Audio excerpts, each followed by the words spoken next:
Well, now that that difference has been made stark, the Vice President promised the Trump administration would go after left-wing groups that were fomenting riots and violence. Here's some more of what he had to say.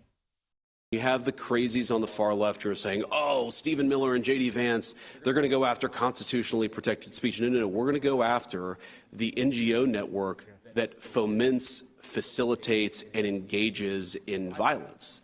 That's not okay. Violence is not okay in our system, and we want to make it less likely that that happens. So, Sean, who does J.D. Vance have in mind with these remarks? Which groups does he plan to go after? Donald Trump, I saw, suggested that perhaps Antifa could be declared a domestic terrorist organisation. Well, it should. But you also look at groups that are funded by George Soros and the Open Society that he funds. This network is unbelievable. And frankly, I hate to say this, but as a political operative, I'd say it's to be admired. The funding mechanism, the web that they have weaved throughout American culture and society, where they're funding the lowest levels of government. They understand this. They've perfected it. And as I said, as a political operative, I admire it to some degree. But at the end of the day, what they are doing is sowing division. They are hiring and funding prosecutors at the local level that want to decriminalize every sense of justice that we have known in America. And they are largely succeeding, which is why our cities are in the disarray that they are.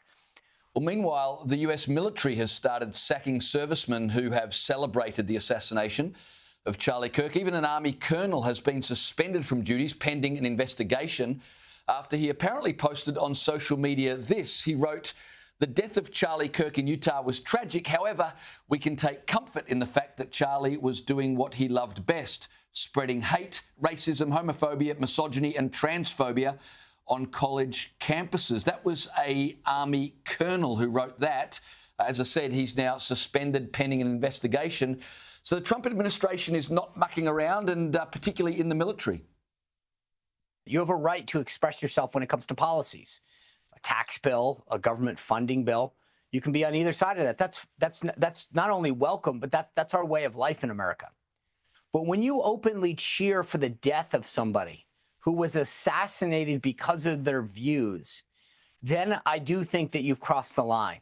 And I think it's appropriate, especially for an officer, to face consequences, because there's nobody, I don't care, my worst enemy should not be killed.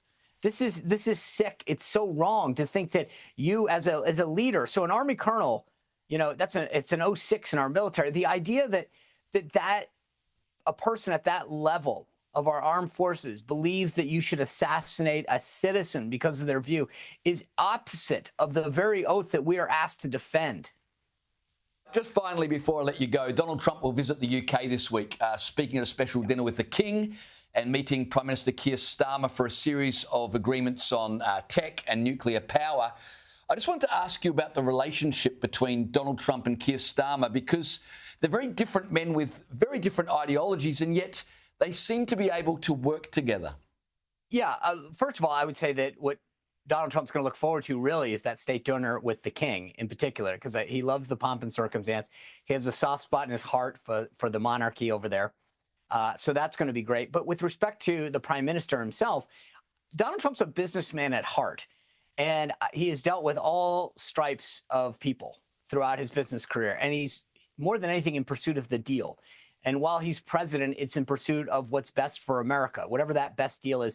And I will give Prime Minister Starmer credit that he seems to understand that, and that despite their ideological differences, they understand, especially in the area of trade, that there are areas that the United States and Britain still enjoy that special relationship and want to do its best for their respective constituencies.